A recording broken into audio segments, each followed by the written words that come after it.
ደራሲ ጋዜጠኛ ዲያቆን ካሳይ ብርሃ ሳባውያን ወአግአዝያን ትብል መጽሐፍ ኣብዚኣ ሎማዓንቲ ንከመርቕ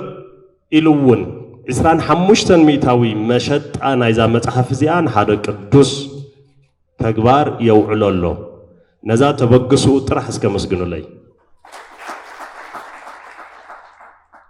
ኣብዚኣ ኣብ መንጎና ኣባላት ማሕበር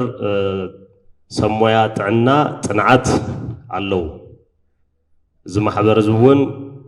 ማዕዚ ተጣይሹ እንታይ ዝገብር ዘሎ ዝብል ብዝምልከቱ ኣካል ጸኒሑ መብርህ ቀርበልና እዩ ኣብ ከምዚን ዝበላ መድረኻት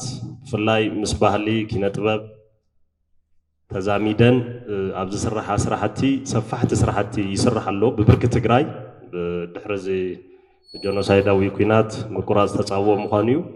ቢሮ ባህልን ቱሪዝምን ትግራይ ብዙሕ ሻዕ ኣብ ከምዚን ዝበላ ገዛዕ እዩ እናወሰደ ኣሳይመንት እናወሰደ ብምስራሕ ምሳና እዩ ዘሎ ንመድረግናይቱ እውን ዋላ ግቡእ እውን እንተኾነ ኣመስግኑለይ እሞ ኣመስግኑለይ ነቲ ቢሮ ወኪሎም ዶክተር ኣጽብሃብ ዝማእኸልና ተረኺቦም ኣለዉ ምስትዕላማት መድረኽ ተሓሒዞም ናይ መኽፈቲ መደረ እውን ጌርና ክንጥቀመሉ ንመልእኽቶም ዶክተር ናብ መድረኽ መፅሎ እዮም ክቡር ብጽቦና ኣቡነ ዮሃንስ ሳልሳዊ ዝኸበርኩም ዓዱማት ኣጋይሽ መዳለውቲ እዚ ፕሮግራም ከምዚ ዝመሰሉ ፕሮግራማት ሰብ ዘውርየሎም ኣይኮኑን ዝሰምዓሎም እዮም እዮ ገዛለ ዝወሰደሎም እዮም ሞ ካብ ተዓደምኩ እዚ ፕሮግራም እዚ ክልተ ሰለስተ ድርብ ዓላማታት ሒዙ ጽቡቕ ስራሕ ክሰርሕ ዝተለዓለ ርእሲ ተመሳሰልቲ ርእስታት ኣኪቡ ኢና ውዚ ተራኺብና ዘለና ኣጋጣሚ ኮይኑ እቲ ኣብ ቋንቋ ኣብ ባህሊ ኣብ ታሪክ በብዘመናት ዝወፅሑ ወፅዓታት ንኣቶም ንምትራፍ ዓዲ ኮይንካ ንምቕጻል ካብ ውርደት ንምድሓን ተባሂሉ ብዙሕ ቃልስታት ይግበሩ እዮም ቃልስታትና ናይ ባዕሎም ዝኾኑ ምዕራፋት እናሸገሩ ኣብዚ ዝበፃሕና ህዝቢ ምዃንና ይፍለጥ እዩ ግን ንዘመናት ንዝቃለሰሎም ቃልስታት ዓወቶም ከይዓቀቡ ካብ መከራ ከይድሓና ኣብዚ ዝበፃሕና ዓድታትና ንኸፍሎም መስዋዕትታት ናይ ስጋ ናይ ሞራል ናይ ክብሪ ናይ ሓድጊ እውን እናኾኑ መፅኦም ብሕልፊ ኣብዚ ሰዓት እዚ ኮይና ከምዚ ዝመሰሉ መፅሓፍቲ ትምረቑ ትርኢ ተለና ትማሊ ብርክት ዝበሉ መከራታት ኣብ ትግራይ ብምግጣሞም ሰፋሕቲ ዝኾኑ ፍልጠታት ካብ ገጸ መሬት ትግራይ ምጥፍኦም ይፍለጥ እዩ ብራና መፅሓፍቲ ኣብ መንደቃት ዝተጻሕፉ ጽሑፋት ኣብ እምኒ ዝተጻሕፉ ጽሑፋት ዓበይቲ ሰባት ነዊሕ ግዜ ፍልጠት ዝኣከቡ ሰባት መራሕቲ ወለዲ ናሳኣና መፂና ኢናና እዚ ስእነት እዚ ፍልጠትና ከይዓቀብና ናብ ዝኾነ ብርኪ ኣዕቢናዮ በብግዚኡ ክመፅእ ንዝኽእል ሓደጋ ዘትርፍ ዓቕሚ ከይኣከብናሉ ቀሪብና ኢና እሞ ኣጋጣሚ ኮይኑ ዘን ጽቡቓት መፅሓፍቲ እዚኣተን ብቁፅሪ 3 ክኾና እየን ብትሕዝቶ ባድላይነት ኣብቱ ብዙሕ ዘይሰራሕናሉ ብዙሕ ክንሰርሐሉ ዝግበአና ክንጎየሉ እውን ዝግባእ በብዘመኑ ዓድና ዝበፅሓ መከራ ስዒቡ ዝጠፍአ ፍልጠት ዝጠፍአ ዓብዪ ሃፍቲ ንኡ ናተክአ ዝኸይድ ጽባሕ ንጎ እዚኣቶም እውን ተመሊሶም ሓድጊ ኮይኖም ተኣሊሾም ዘይርከቡ መፅሓፍቲ እዮም ከምቲ ትፈልጥዎ ረዘንቲ ዝኾኑ ትሕዝቶ ዘለዎም መፅሓፍቲ ብተጋሩ ዝተጻሕፉ መፅሓፍቲ በብዘመኑ ወለዶ ዘንቅሑ ንድሕሪ ተመሊስና መንነትና ክንፍትሽ ዝገብሩ ኮይኖም ትርከቡ ተለዉ እንዳተኣለሹ ቃጸሉ እዮም እዚኦም ዝጻሕፉ ሰባት እውን ብዝተፈላለየ መንገዲ ክጠፍኡ ይግበሩ እዮም ብስጋን ብሞራል ስለዚ ናይ ሎሚ መፅሓፍቲ ጽባሕ ሓድጊ እዮም ሎሚ እውን ኣብ ሓድጊ ጠጠው ኢሎም ዝጻሕፉ መፅሓፍቲ እዮም እሞ ብሓደ ወገን እቲ ናይ ምፅሓፍ ባህሊ ናይ ምስናድ ባህሊ በተለይ ከዓ ብዙሕ ኣብለይ ጻሓፍናሉ ብብዙሕ ናይ ስነ ጥንቲ ርካቦታት ክጠናኸር ዝግብኦ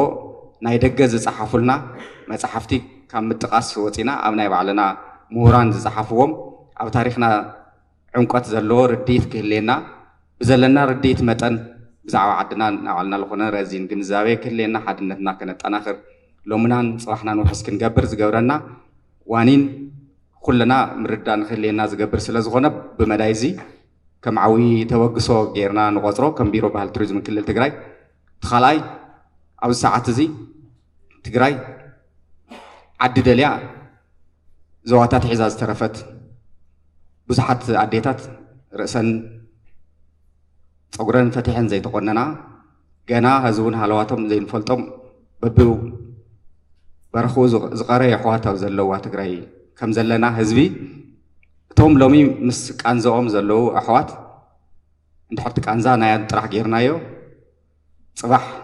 تجراي الله الخيل ولا وجن تسألوا له عدل بتاع مسفح سلازخنا سلازي كل نجار نزهاوكا خبز لك أوريسكا كاب كانزا سجاي كدهن جعلناتون كعكاب زي مقبار زخاف أورديتي ما كاب زورديت زي نمتراف من قصة زخولو حزب زخولو خمسة خونة يفلت يوز سجام بتاع مسفح سلازخنا كله تحاوروا له تلاجن ببجيزو سجامات ناقنسنا كانزاتهم أنتوي جلس زنورة أحواتنا كانزا كله تجرواي سلازخنا بفلاي كعن نايهلو عداون سلازخنا كم هلوات أو كم زي ما صلوا دقسات ترخيو خاموراي نجيزو تصفى كبرنا يخليجن كاب تصفى زلينا جوراو زخنا مرورا أو زلي عوي وانينا ترخيونا زلنا مو سواء جزء وسيلكم ناوزين زوجكم كلكم كمسجنكم فتي لعله كل خاء بصابونا أكاوي خوينهم زي حساب زي تقبلهم بزبركزي ناوزي بركن خواتة نحناون أكل زوج زين نخون ساويت خاول تجور لنا جيز ندحر عوي ترجم كم زلوا بيانس أو ساعات زي أو زمارسنا على زخنا مدرخ لنا كخصم دينا توجسنا متينا جن أكم زي مزمسلو مركب بعلو حويتيو ما كوزي لزلالة ترجم زلوا سرح كنسرح جبونا مخانو قلت سيو از سلست عدم خيا زور زلهم بر متيز برنامج زي تساتفين مخاد كتيلو زلوا يا جزاناون مساعدنا وزي ترخيونا نيرنا قرح هذا شع يا وي سرعة كويني مثلاً من قصي لي بارخو مدرخ كي اللي التوالف إن مثلا أنا هندوتي أنا مدرخ وتيز له سلازي نزي كيمس قرنكو كحلف فايدلن عدو زفوتو تاريخو زفوتو صواحو كولو مزحشة خون زدلي كانزالومي كانزا خلو دستا صواح دستا خلو خون تخيلو ترحيمو نزي حادثوك من قدميتيو زتوقس هزي كم زي الموصل توقساتات كندقف تتجميرو زلون وتسيت كمس كلنا جامنا كنواسا بسم بيرو بالتريزم كل تجرا لبوا يتقروا فوتي غنيل زخبروا أبونا بوزو أبنا يوحنس سالساي ليك باباس قدس فرميناتوس كساتي برهان منفساو كوليج زخبر كا دكتور اسمها جبر እግዚአብሔር حلاف بيرو ባህልን ቱሪዝምን ትግራይ زخبر كا ጋዜጠኛ ዲያቆን ካሕሳይ አብርሃ አዳላዊ ዛ መጽሐፍ ሳባውያን ወአጋዛውያን وعجازيان تجارو أو جعزة بالراخة زخبركنن أو كم زي زبالة رزين مدرخ بخل مدايو زفل مدرخ بفلاي كعب زعوا صاباويان وعجازيان زترخ ريتو تاتي ككافل سلستعدمكو استسمعنا حفن دارت يبلون نمدالوتن نعدالاون زعما صحفون زعدلو زي سلازهاوكمني كاولبي كمسجن فتو كمت دكتور اسمها زغلصو زعما صحف تمرقلو زلا وان ترى وان يكونن صبو غيرو غليصو وي ابز حلف 7 عامታት ፍላይ ከአብዝ حلف 5 ዓመታት ኣብ ተጋሩ ብዝተገበረ ዝተዋደደ ጽምታት ከምቱ ዝፍለጥ ጀኖሳይድ ብዙሕ ሃገር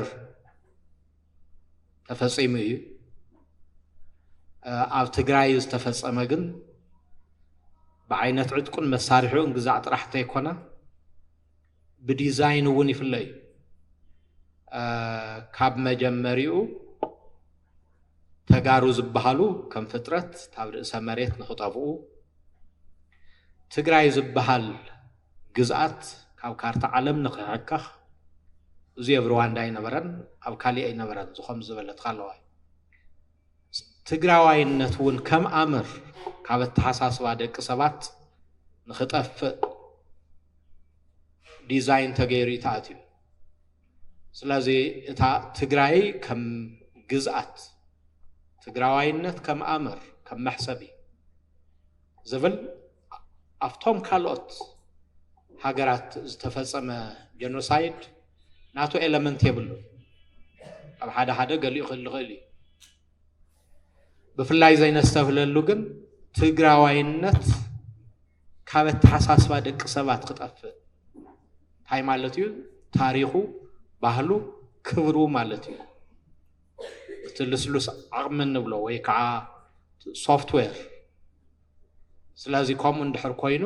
መትሐዚ እዩ ዝኸውን ስለዚ ኣብ ከምዚ ዝበለ መዋዕል ዘለውና ክፍተታት ዝተፈላለየ ሜላ ክንምልኦም ክንክእል ኣለና ከምቲ ዝተገለጸ ናብ ሕውየት ገጽና ንኸይድውን ጊዜ ዘምጽኦ ክህሉ ግን ኮነልካ ክስርሑ ዝግብኦም ነገራት ኣለው እዚ ከም ዝበለ ዝተዋደደ ነገር ናልባሽ ብዙሕ ሻዕ ሰሚዕኹም ትኾኑ ኣብ 1835 ፈረንጂ ሎርድ ማኩላሪ ዝበሃል እንግሊዛዊ ናይ ፓርላማ ኣባል ብዛዕባ ናይ በርሊን ኮንፈረንስ ብዙሕ ሻዕ ይዘረብ እዩ እዚ ግን ኣብ መላእ ኣፍሪቃ ተጓዒዙ ናብ እንግሊዝ ፓርላማ Zahabo report allo. I have traveled across the lands and the breeds of Africa and I have not seen the Navalese غصل. تغرينيا ترجمة بعشر شموت عشرين شو عتم بأنا مالت. قدم 109 عامت. أما لا أفريقيا تقعيزة كم زرع هو حدا لماني ويجوحيلا زبهال في السمير أخو نيفل. كم تعزبتي أفزح جورز ركب حيل سب زلوا مورال نياتن بقعتن وصان ملكعو عند حقي عند زي جوزينايو كم زي يخون زي غيرنايون بقليلو سعرنا خنقواصرو نخيلينا الكام حساب ايكالن يبل سلازي علنا زبلو ጥንታዊ ዝጸንሐን ባህላውን መንፈሳውን ክብርታት ሓድግታትን ከም ዘይነበረ ጌርና ካወሎደና ወሎደ መሐላለፍ ጸንሐ ስርዓት ትምርት ባህልን ብናይ በዓልትና خሳዕ ዘይተካእናዮ ሕዝውን ክምእዘዙና ዝበልናዮም ክገብሩልናን እዮም ኢልካ ምሕሳብ ፍጹም ይካኣልን ይብል ሎርድ ማኩላሪ ስለዝኾነውን አፍሪካውያን ቋንቋ እንግሊዝኛ ሓዊስካ ካብ ደገ ዝመጽ ሁሉ ጽቡቕ ኢሎም ከኣምኑ ብምግባር ኣብ ገዛእ ርእሶም ዘለዎም እምነትን ባህልን ሸርሺርና ናይ ገዛእ ርእሶም ሃገር በቆል ዝኾኑ ባህልታት ብናይ ባዕልና ምስተካእናዮ ናይ ብሓቂ እንደልዮም ዓይነት ሰባት ክኾኑ እዮም ኣብ ትሕቲ ቁጽጽርና ንምእታውን ኣይከጽግሙልናን ይብል እዚ ኣብ ብዙሕ ናይ ኣፍሪካ ዓድታት ገይሮሞ እዩ ንብዙሓት 300 200 ግዛዓን ዓመታት ገዚኦም እቲ መበቆላው ዝኾነ ሃይማኖታዊ መንፈሳዊ ባህላዊ ፍልጠቶም ክብርታቶም ከም ዘይነበረ ብምግባር ኣብ መንጎ እንስሳን ሰብን ከፍ ዘበልዎም ዓድታት ብዙሓት እዮም ተሳኺዑሎም እዩ ኣብዚ ተመኪቱ ከምቲ ንፈልጦ ግን መልክዑ እናቀያየረ ስለዚ ዝኾነ ይኹን ወራሪ ካብ ርሑቕ ይምጻእ ካብ ቀረባ ከምቲ ዓንተው ነፍቲ መእተው ዝግለጽ ነበረ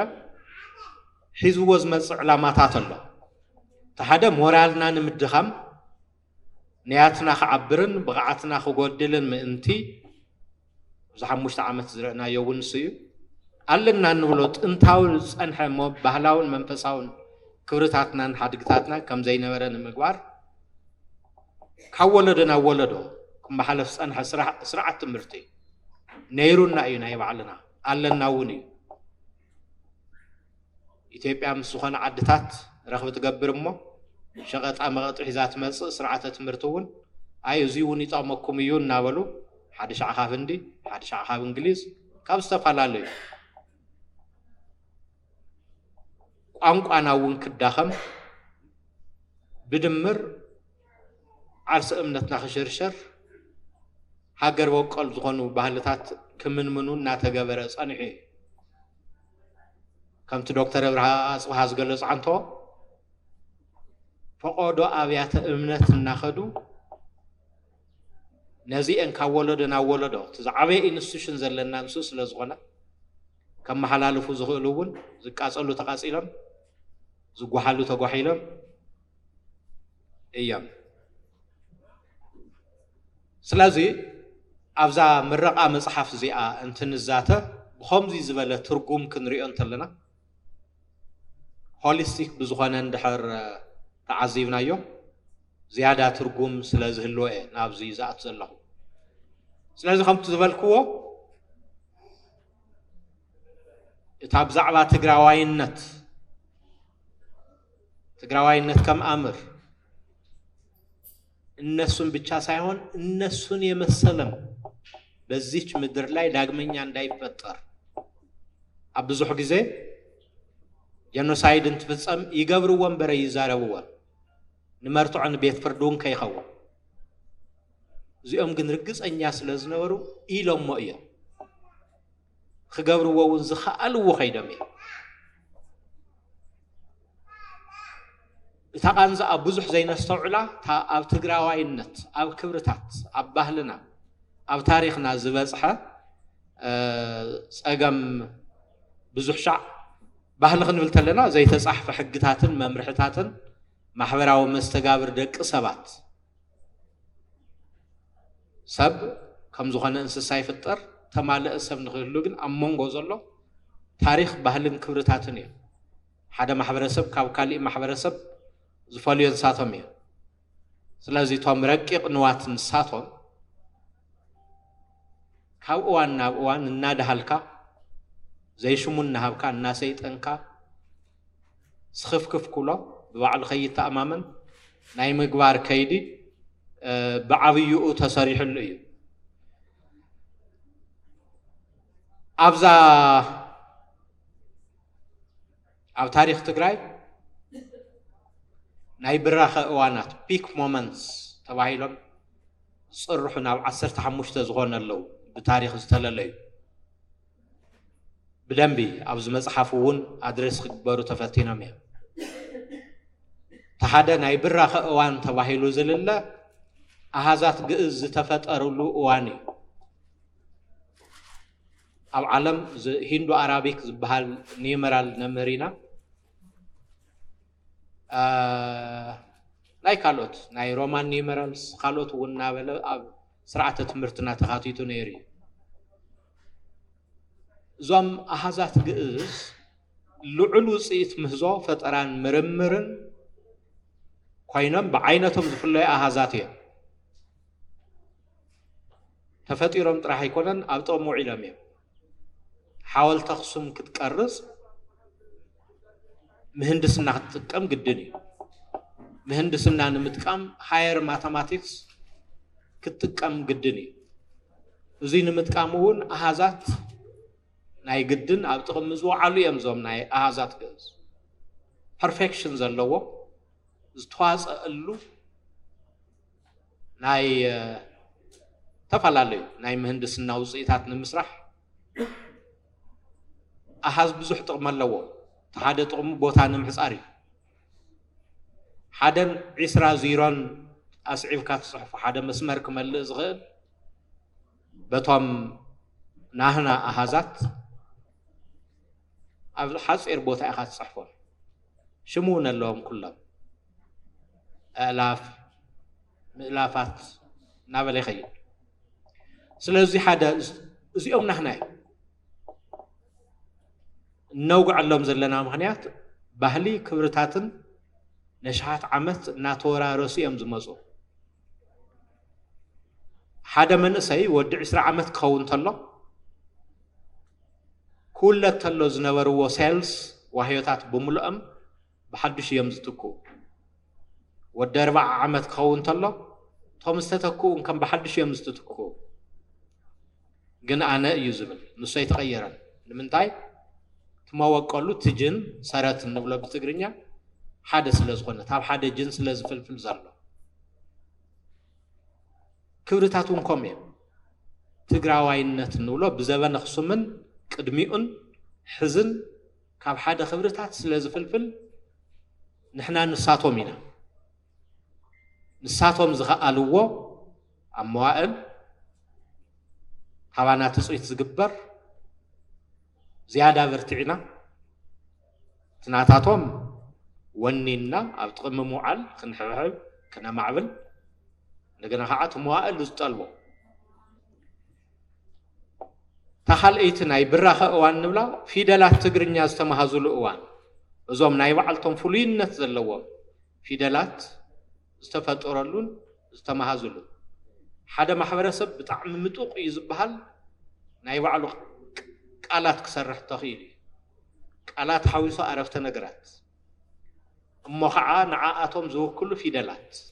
فمن عنتوا أهازات يوقعنيها نيمرات سلا زياتهم ريري يوم العالم زي حدا نايب الراخ اوان ناي تغاري ناتيو زول حزب زحاتين قلنا هناي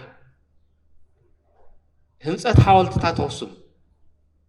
تغسم أبزيهم بدم بتسنيدو يو استهانسوا لأوان مالت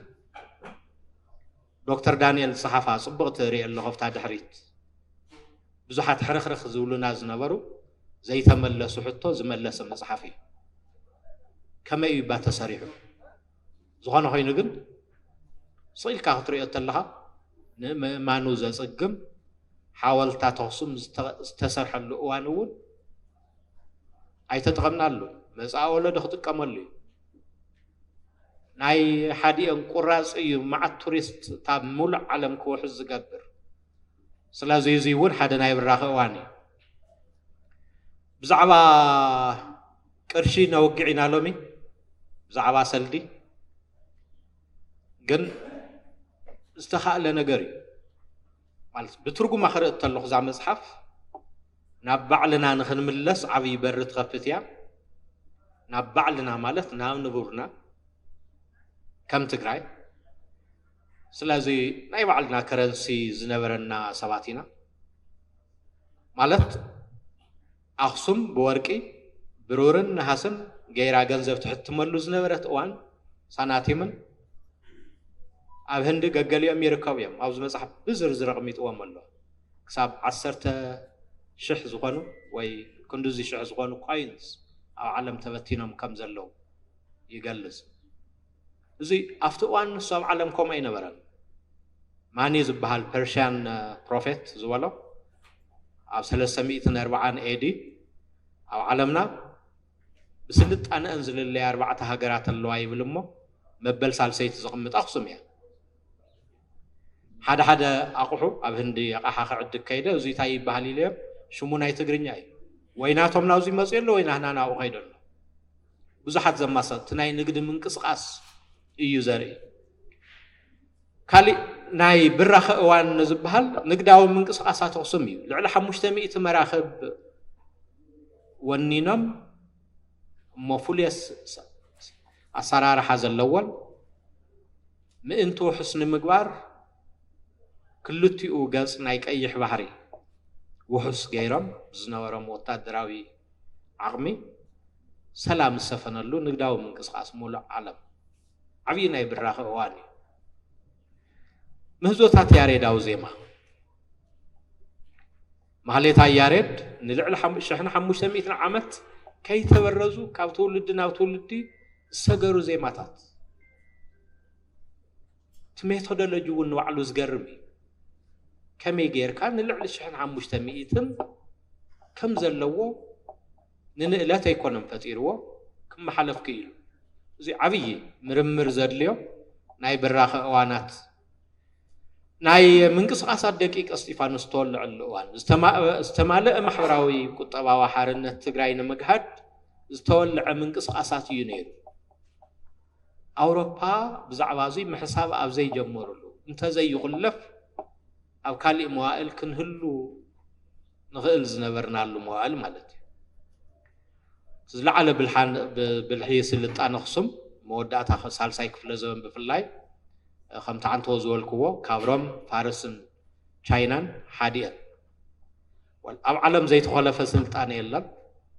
ሕዝቲ ንዓና ዘሎ ትሕራነ ክፈጥረልና ዘሎ ኩለን ግን ከም ብሓድሽ ብድድ ኢለን እየን ናህና ብጣዕሚ ደንጉ እዩ ዋልና ይተርፍን ግን ኮነልካ ክስርሑ ዘለዎም ከምኡ እናበለ ኣንጻር ባዕዳውያን ወረርቲ ዝተመዝገቡ ዝብሉን ናይ ብራኸ እንብሎም እዋናት ኣለዉ ካብቶም ታሪክ ዝመዝገቦም ናይ ብራኸ እዋናት ሓደ ለካት 11 እዩ ውልደት ውድብ ህዝባዊ ወያነ ሓርነት ትግራይን ዝተወደበ ቃልሲ ህዝቢ ትግራይ ብዝተበታተነ መልክዑ ብዙሕ ግዜ ላሕ ይበሃል ነይሩ ግን ዓብይ ነጥብ መቐይሮ እዩ ኣብ ናይ ትግራይ ታሪክ ኦፕሬሽን ኣጋዚ እውን ብዕል ተሪእና ሓደ ዓብይ ናይ ብራኸ እዋን ህይወት ሰብ ቸጎቤራታ እዩ ዝብል ህይወት ሓደ ሰብ ኣብ ዓለምና ካብ ዘሎ ዝሃፍተ መሰብ ጠቕላላ ሃፍቱ ድምር ልዕሊ ሚልዮን ግዜ ዝዛየደ ዋጋ ኣለዋ ብኣምሳሉ ይፈጢሩ ህይወቶም ንኽተድሕን ናብ ኢድ ፀላእ ናብ መቐለ ኣቲኻ ብሚኒመም ኮስት ኣልተኣምር እዩ ዝወገናዮ ንሕና ማለት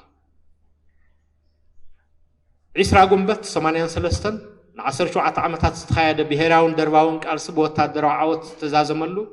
ሓደ ዓብይ ናይ ብራኸ እዋን እዩ ስለዚ እዚኣቶም ክንርኢ እንተለና ሕድሕድ ናይ ብራኸ እዋን ቶም ክብርታቶም ዓቂብና እንተነቕፅሎም ነርና ትግራይ ምንታይ ደረጃ ናሃለወት ዝብል ንኽንሓስበሉ ዝገብሩ እዮም ግን ናይ መሬት ምዝባጥ እዋናት እውን ነይሮም ቦቶም ፖይንት ሞመንትስ ንብሎም ስልጣን ኣኽሱም ዝተቋረፀሉ እዋን ወራር ኣሕመድ ግራኝ ወራር ዮዲት ጉዲት ኣብ ደቂ እስጢፋኖስ ዝተገበረ ምጽናት ዓሌት ሃንደበታዊ ሞት ሃፀይ ዮሃንስ ድሕሪ ሞት ሃፀይ ዮሃንስ ሲሶ ትግራዋይ እዩ ተወዲኡ ኣብቲ ዝነበረ 5 ዓመት ናይ ፀላም እዋን ዝበሃል ምድፋን ቃልሲ ቀዳማይ ወያነ ዓጾ ናይ 77 ልዕሊ 500,000 ሰብ ንሱዳን ተሰዲዱ ልዕሊ 100,000 ትግራዋይ ዝሞተሉ እዋን ዝብሉን ሃንደበታዊ መስዋዕትነት ብሉፅ መራሒ መለስ ዜናዊ እዚኦም እውን ምስቲ ሳዕብየኖም ክንርኢ እንተለና ብፍላይ ዝብሉ ናይ መሬት ምዝባጥ እዋናት እውን ነይሩ ሕድሕዶም ቶም ናይ መሬት ምዝባጥ እዋናት ከም ዘርኢ ክንጠፍእ እንኽእለሉ ዕዱላት እዮም ኣማቻችዮም ቶም ናይ ብራኸ እዋናት ከዓ ብኡ እንተዝቕፅሉ ከም ትግራይ ሰብ ኣይኮን በፃሕና እዙይ እቲ ትምህርቱ እንታይ እዩ ዝኾነ ይኹን ተመዝግቦ ስርሒት ዓወት ክትዕቅቦ እንተዘይክኢልካ ዝህልዎ መዘዝ እንታይ ዝኣክል ከም ዝኾነ የርእየና እዩ ስለዛ መፅሓፍ እዚኣ ትምረቐሉ ዘላ እዋን ትግራይ ካፍቶም ናይ መሬት ምዝባጥ እዋናት ኮይንና ኢና ነምርቆ ዘለና ምናልባሽ እውን ካፍቶም ኩሎም ዝተዘርዘሩ ቦቶም ፖይንት ሞመንትስ እንብሎም እቲ ዝባእሰ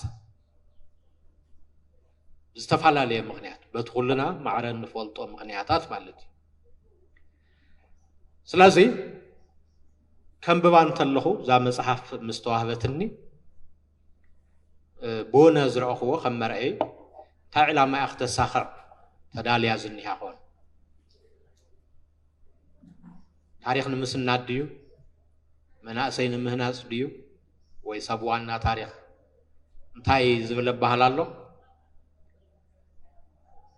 ብፍላይ ከም ምሁራት ከም ፖሊስ ሓንፀፅቲ ዕላማና ብግቡዕ ሳኺእና ክንብል ንኽእል ነቲ መንእሰይ ሓባጥ ጎባጥ ዘይብላ ትግራይ ክነርክቦ እንተኽኢልና ጥራሕ እዩ ግን ከምኡ ምግባር ኣብ ዘይከኣለሉ ዓለም زلهم كم ممارسي تمنسي عقم خطري عقب انترخبون كديب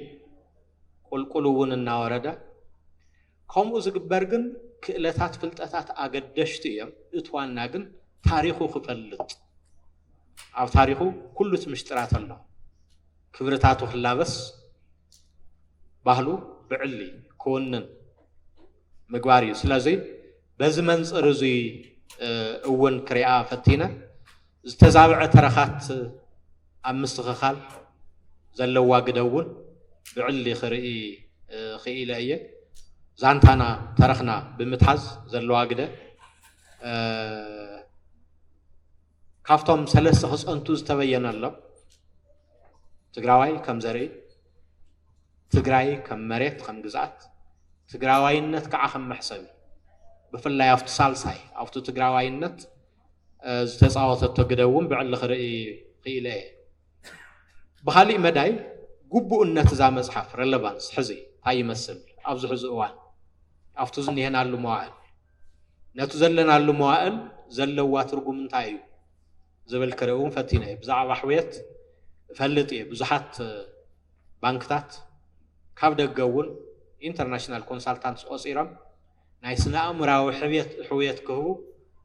ብዙሕ ስራሕቲ ዝተሰርሐሉ ግዜ ብትክክል ተስተውዒልናዮ ናህና ግን ናይ ባዕልና ዝኾነ ስነ ልቦና ናይ ባዕልና ዝኾነ መንፈሳዊ ስለዚ ናይ ሕውየት ከይዱ እውን በቲ ንዓቶም የስተናዕቁን ዘለኹ ሳይንሳዊ እዮም ሳይንስ እዮም እቲ ሳይንስ ከም ዘለዎ ኮይኑ ግን زيادة قبؤنة زلوا نايب على سنة سرعات الله سلازي بتمنصر زيون زلوا ترقم انتاي كفتت كتعب سلنا زلون نامر اي فتين له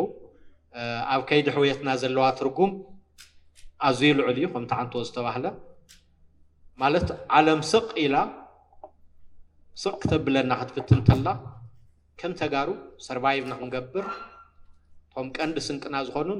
نقدمت تاريخي بحريتهم كبرتات هم ባህልታት እዮም ስለዚ ኣብዚ ዘለዋ ግደ ክርኢ ፈቲነ ኣለኹ ስለዚ ከም ዝበለ ናይ ስቕታ እዋናት መሬት ዘበጥናሉ እዋን ምናልባሽ ከም ሓደ ንባዕልና እውን ናብ ርሑቕ ክትስምዕ ትኽእል ላውድ ዝኾነ ድምፂ ሒዛ ዝመፀት غير እየተረድየ ዘለኹ ማለት ኣብቲ ትሕዝቶ ድሓር ክመጾ እየ ግን ከም ትግራዋይ ፀገም ተጋጥም ክተስቆንቁን ትኽእል ኢኻ ግን ከዓ ሕዚ ዘለዉ ክልተ ሓሳባት ነተሳዒርና ኢና ዋጋ ይብልናን ተዳሂ ዝብል መድህልቲ ነገራት ኣሎ መዓት ፀገማት ኣጋጢሞም እዮም ቅድሚ ሕዚ እውን ክብርታትና ተላቢስና ታሪኽና ብወነ ሒዝና ዘይንሰግሮ ነገር የለን ዝብል መንፈስ እውን ምዕጣቅ ዓብይ ግደ ዘለዋ ገይረ ወሲድ ብሳልሳይ ደረጃ ብትምህርታውነታ ብፍላይ ከምቲ ዝበልኮ ብዛዕባ ሕሉፍ ትዛረብ ዘላ ትመስል እምበር ብዛዕባ መጻእያ ዝያዳ ትገልጽ ስለዚ ንመናእሰይ ዘለዎ ትርጉም ብቐንዱ በቲ አንተ ዝገለጽኮ ዓብይ እዩ ኢለ ነጋድራስ ገብረ ህይወት ባይከዳኝ እንታይ እዮም ኢሎም ነይሮም ዝኾነ ይኹን ሰብ ታሪክ ፈልጥ ኣለዎ ብፍላይ ከዓ ናይ መኮንን ናይ ቤተ መንግስት ኣብ ሕሉፍ ተማሂሩ ብዛዕባ ታፍቲ ገይጋውን ታፍቲ ጥንካረን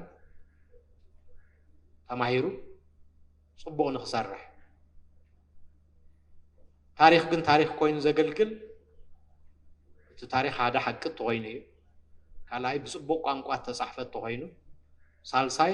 ብድፍረት ተጻሕፈት ኮይኑ ዘበል ናይ ባዕሎም በቲ መዐቀን ንሱ እውን ምርኣይ ይከኣል እዩ ዝኾነ ኮይኑ ግን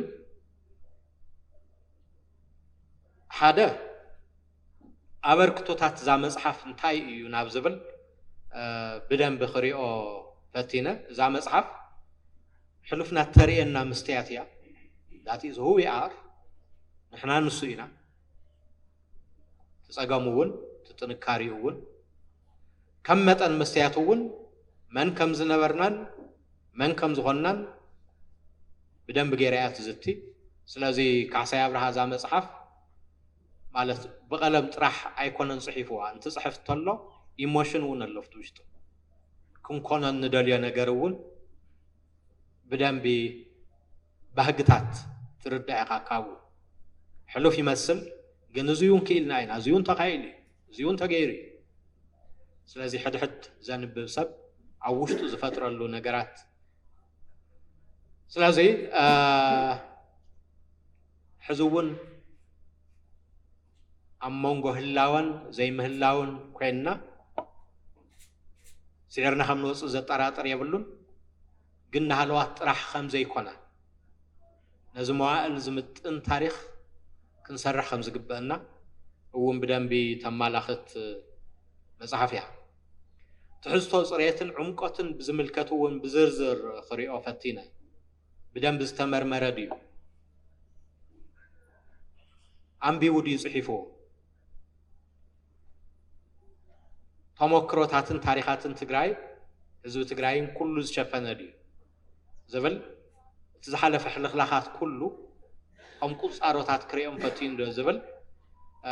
እንትርኢ ተለኹ እቲ ቀንዲ ጥንካረ ናይዛ መጽሓፍ ኣብዚ ዘሎ እዩ ብዛዕባ ትምህርቲ ብዛዕባ ሳይንስ ብዛዕባ ፖለቲካ ብዛዕባ ስነ ጥበብ ብዛዕባ ዲፕሎማሲ ካልኦት ፀጋታት እውን ብደንቢ ገይራ ትዝቲ መጽሓፍ እያ ዝተማልአ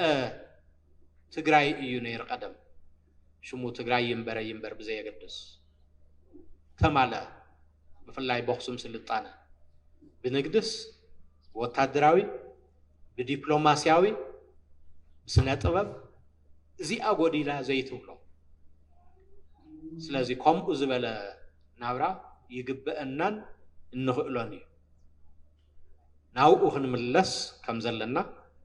ባክ ቱ ትራዲሽን ተመሊስና ግን ነዚ መዋእል ብዝምጥን ጌርና ክነመዓራርዮ ስንቂ ተስንቕ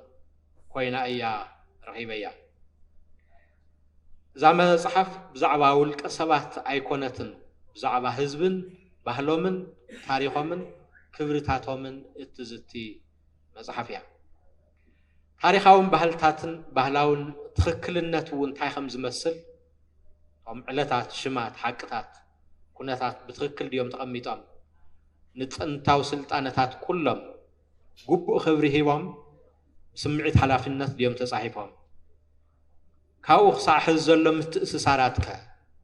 እቲ ዝተቐበረ ናይ ቀደም ስልጣነን ትሕዝ ዘሎ ትሳርፌስ እንታይ ዝተኣክል ተተኣሳስሮም ናይ ቀደም ዕምቆት ዝነበሮ ስልጣነ ምስ ሕዚ ዘለና ኣሎ ለላዕሉ ንሪኦ ዝብል ንሕዌትና በፅሐና ብሰላታት ዘለዋ ትርጉም እውን ብዕሊ ክሪኦ ፈቲነ ሓደ ዓብዪ ጥንካረ ከምቲ ዝበልኮ እዛ መጽሓፍ ብትዝንትዎም ታሪኻዊ ግንዛበታት እዮም እዛ መጽሓፍ ኣብ ፀፀገሙ ወይ ኩናታት እናፈለየት ትዝቶ ኣይኮነትን ወይ እውን ድሕሪ ኩናት ኣጋጢሙ ዘሎ በሰላል ዒላ ተስቆንቆን ኣይኮነትን እንታይ ደኣስ እቲ ቀደም ዝተቐበረ ስልጣነናን እቲ ሕዚ ዘሎ ህልው ኩነታትናን ግቡእ ምትእስሳር ከም ዘለዎ ቶም ገመዳት ከም ዘይተበጠሱ ዱልዱላት ገመዳት ምዃኖም ናይ ቀደም ናይ ኣኽሱም ስልጣነ ናይ ባዕልትና ምዃኑ ዘኻኺራ ኣብ ልዕለና ዝተፈጸመ ኩሉ እንተይረስዐት በብመዋእሉ ዝነበሩ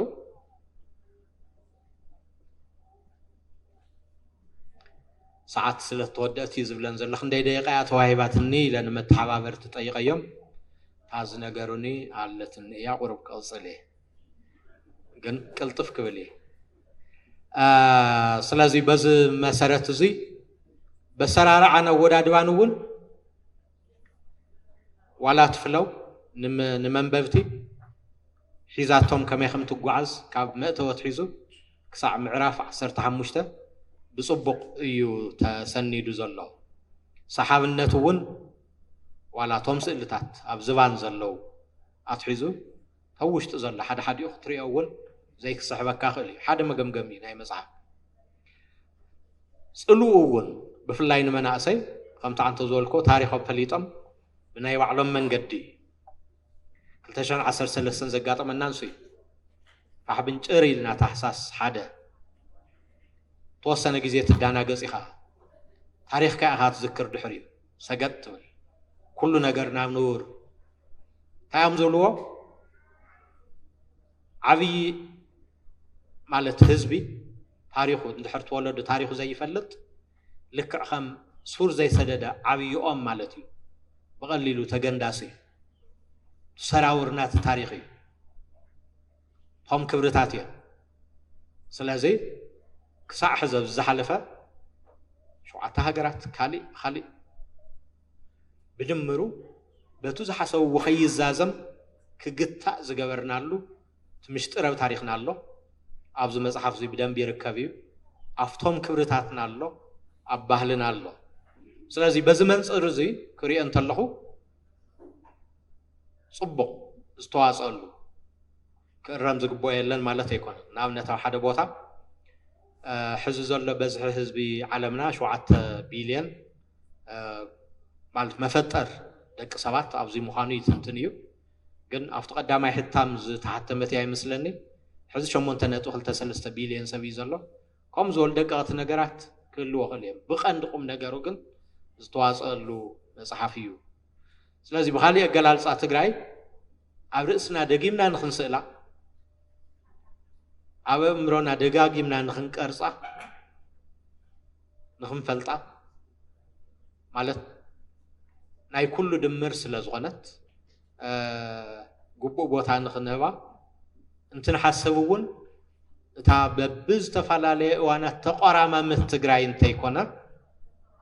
እታ ናብ ንቡር ክትምለስ ዘለዋ ትግራይ ንቡር ብኹለ መዳይ ሕዚ ምናልባሽ ሃገር ሙኻን ዘይ ሙኻን ከም ዓብይ ነገር እዩ ዘዛርብ ዝነበርናሉ እኮ እዩ ቢግ ዲል ኣይኮነን ስለዚ በቲ መንፅር ንሱ ዓብይ ስንቂ ኮይና ተግልግል መጽሓፍ እያ ኮይና ረኺበ سلازي تقراوينت بدنب يا ديفاين تقبرو أموال تاريخ حدا تسوي بخالي انت تكا بدها برأس بدها انتغمر ناس خلص أقامات حليف كان سجير كان مننتك كي لوتك بمننتك كي تشماقلك نياتك كي عبر كان نختزلق زخئلن كل ولدتات بس اللي تانا خصوم يكون حزي زم ساسلو حدا زقبرون نقص ألول بمنصر زي خقعز زخئلون أمر كم زخونة تقراوينت بستفل عليه من قد جيرا تقول سيا سلازي نقص ألول بزمنصر زي انت نقعز كم هزبي برقص أنينت انتي طفانا نخنقصل راح انتي كونس قياب رئيس غياب تاريخ برئيس تاريخن زحبنو حدقتاتن ونينا نخنحلف نخنقصلن اب عالم برحق نخلل دميق خرائين تتقراوي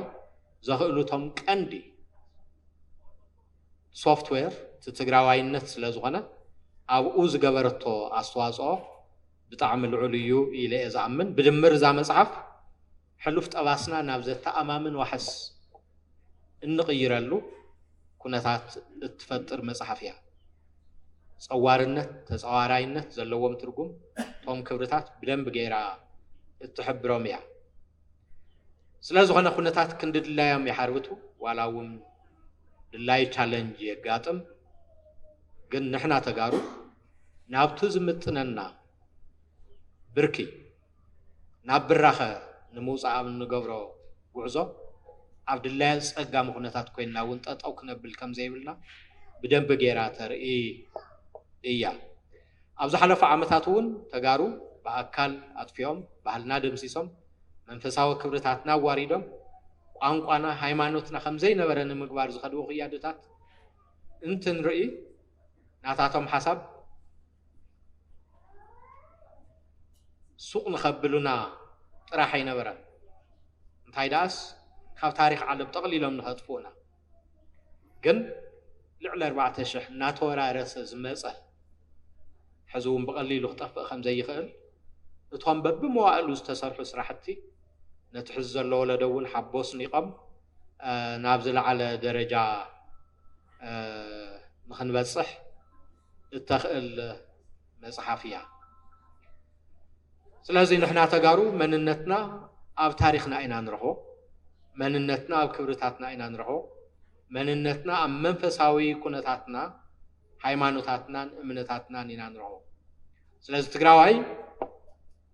ኣብ መንነቱ ዘይዳራደር ህዝቢ እዩ እንትበሃል ብኻልእ ኣገላልፃ ታሪኹ ዝዕቅብ ክብርታቱ ዝዕቅብ ማለት ከም ዝኾነ ብዕሊ ተርኢ እያ ሕዚ እውን ምስቲ ግዜ ኸይድ ካብ ድሙቓት ዓወታት ብግቡእ ትምህርቲ ወሲድና ካብቶም ዘጋጠሙና መሬት ናይ ምዝባጥ እዋናት እውን እንታይ ስለ ዝገበርና እዩ እንታይ ስለ ዘይገበርና እዩ ዝብል ብዕሊ ተማሂርና እንትንወድቕ ከም ፍረ ወዲቕና ንኽንብስብስ እንተይኮነስ ከም ዘርኢ እንደገና ንኽንመወቅል እንደገና ንኽንፈሪ ኣብ ምግባር ዘለዋ ግደ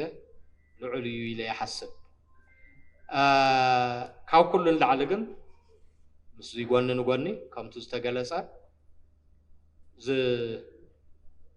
ዕላማና እዩ እዚ ናብ ዓለም እንትንቀርብ ባዕልኻ ኾንካ እዩ ዝቕረብ ትሕዝቶኻ ሒዝካ እዩ ዝቕረብ ኣብ ዲፕሎማሲ ዓብዪ ትርጉም ኣለዋ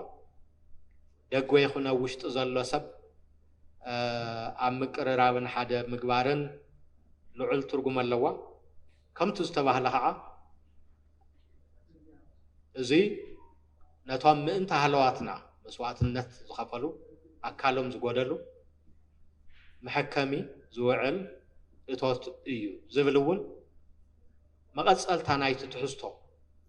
ኮይኑ እየ ረኺበ እዩ ሓላፍነት ዝተመልኦን ዓብዪ ሓበን ክስምዐካ ዝገብርን እዩ ሕዚ እውን ኣይቲ ከምዚኦም ዝበሉ ዝያዳ እናማዕበሉ ንክኸዱ ንኽባራታትዑ ማለት እንኳዕ ደስ በለካ ክብሎ ፈቱ ንካሕሳይ ንኻልኦት እዚ መድረኽ እዚ ክኸውን ዝገበርኩም እውን ናይ ሚድያን ካልኦት ኣካላትን ግን ድማ ኣብ ከምዚ ዝበለ ንምብፃሕ ብዙሕ ለዓል ውፃእ ውረድ ይሕለፍ እዩ ምናልባሽ ከምዚኦም ዝበሉ ተጠናኺሮም ንክኸዱ ርእሶም ዝኸኣሉ ትካላት እንተዝህልዎ እሞኒ ገገሊኡ ሸከም ከቃልሉ እንተዝኽእሉ ዝያዳ ውፅኢታዊ ንክኸውን ይሕግዝ እዩ ሕዚ እውን ሓድነትና ኣጠናኺርና ናብቲ ዘይተርፍ ብራኸን ፀብለልታን ንገብሮ ጉዕዞ ንፃቱ እውን ኣይኹለፍን ዘለኣለማዊ ክብርን መጎስን ሰማዕታትና ፅን ኢልኩም ስለ ዘዳመፅኩምኒ ካብ ልቢ እየ ዘመስግን ይቕኒየላ ቅድሚ መንነትናን ተጋደልትናን ስራዕ ግዜ ይብልና ነልኩም ንፃውዒት ኣባላት እዛ ኮሚቴን ደራስን ክብሪ ሂብኩም ወርቃዊ ግዜኹም ሰዊእኹም ኣብዚ ብምርካብኩም ዝተሰምዐን ሓጎስ ክገልፀልኩም ይፈቱ ቅድም ቀዳድም እዛ መፅሓፍ ኣብ ዝተፈላለዩ ሰነዳት ተቐናጢቦም ዘለዉ ታሪኽና ቀሜራ ዝሓዘት ተወሳኺ ትንተና ዘድልዮም ነገራት ጥረዳታ ዝሓዘት ከም ዝኾነት ኩሉ ልቢ ክብሎ ይደሊ እቶም ጥረዳታ ብዝግባእ ክፋርኾም ዘይከኣልኩ ክልተ ምክንያታት ኣለዉ ሓደ ሕድሕድ ነገር እንትፋርኽ ገንዚ ናይቲ መፅሓፍ ስለ ዝብርኽ ምስ ስፖንሰር ዝገብር ኣካል ዘይምህላው ዓቕሚ ሓፂርኒ ኣብ ተረኣሰይ ሒዘየ ንኸይነብር ስለዚ ብተመጠነ ገጽ ንኸዳልዎ ተገዲደ ኣለኹ ከምቶም ቅድመ ሄዚ እዚኣ መበራውዓይ መፅሓፍ እየ ዘመርቕ ዘለኹ ናብ ሕትመት ዘይበፅሑ ብዙሓት መፅሓፍቲ ኣለዉ ብርሃን ሕትመት ዝረኣዩ እዚኣ መበራውዓይ መፅሓፍ እያ ኩሎም ከብሎም ተለኹ እናተለቃኻ እናተመርቃኻ ተጸጊምካ እዩ ዝሕትም ነይሩ ከምኡ ንኸይሕትሞ እውን ገንዙ እንድሕር ገፊሑ ገንዙ እንድሕር ዓብዩ ገጹ እንድሕር ወሲኹ ዋጋኡ ስለ ዝውስኽ ዓቕሚ ናይቲ መንበባይ ኣብ ግምት እቲኻ እቲ ጥረዳታ ውስን ትንታነ ገይረ ንኸሕትሞ ተገዲደ ኣለኹ ማለት እዩ ንቐጻሊ ግን ብዝግባእ እናተፋርኽ እውን ዝኸደሉ ኩነታት ክፍጠር ይኽእል እዩ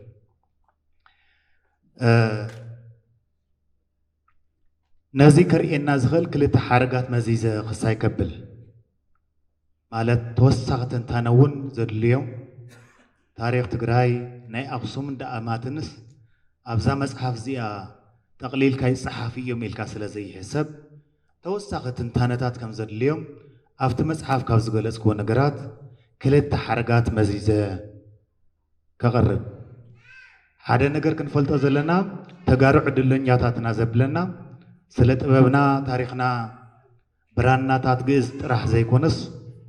ብብርካዕ ዓለም ዘለው ጥንታውያን ሰነዳት ብምልኦም ብዘይካ ናይ ቻይና ኩሎም ሰኒዶሞም እዮም ንኣብነት ናይ ሜሶፖታምያ ጥንታዊ መዛግብቲ እናተባሃሉ ዝፅውዑ ኪዩኒፎርም ዝበሃል ናይ ግብፂ ሄሎግራፊክስ ናይ ህንድ ሳንስክሪት ወይ ድማ ፑራ እናተባሃለ ዝፅዋዕ ናይ ግሪክ ፅር ናይ ዓረብ ኣብጃድ ናይ እስራኤላውያን ድማ ሄብሩ እናተባሃለ ዝፅውዑ ጥንታውያን ሰነዳት ብዛዕባ መጥቀት ብዛዕባ ርቀት ፍልስፍና ኣክሱማውያን ብሰፊሑ ተንቲኖምዎ እዮም ኣብዚ መጽሓፍ ካብ ዝተቐመጠት ሓንቲ ሓረግ መዚዘ ሓንቲ ሙሉእ ሓሳብ መዚዘ ካብኣ ክልተ ሓረጋት ወሲደ ትንታነ ክህብ ይደሊ እንታይ ዝብለሉ ኣክሱማውያን ኣማልኽቲ ዝፈትውዎም ንዓለም ሃይማኖት ዝመሃሩ ቀዳማይ ኦሪታዊ በዓል ዘለዎም ምስጢራውያን ህዝብታት እዮም ዝብል ኣብ መብዛሕትኦም ቶም ዝገለጽኩም ጥንታውያን ሰነዳት ተገሊጸሉ ስለመን ስለ ኣክሱም ብዛዕባ ቀዳማይ ኦሪታዊ በዓል ክበሃል እንተሎ እንመን እዮም ቶም ኦሪታዊ በዓል ሓደ ዝቕጽል መጽሓፍተይ ብዝግባእ ክትንትኖም ምስ ሃይማኖት ተታሒዙ ብዝግባእ ክትንትኖም ስለ ዝደለኹ እየ ሓሊፈዮ ቶም በዓላት ሰለስተ በዓላት እዮም ሓደ ኣሸንዳ ቀጺሉ ሓድሽ ዓመት እናባልና ዝፅውዖ ዮሃንስ መበል ሳልሳይ ድማ መስቀል እዩ መስቀል እናበልካ ዶ ኦሪታዊ በዓል ይበሃል እዩ ዝብል ሓሳብ ዝብል ሕቶ ክልዓል ይኽእል እዩ ምስጢሩ ከምዚ እዩ ሳይንስ ይኹን ሃይማኖታዊ መጽሓፍቲ ብዛዕባ ማይ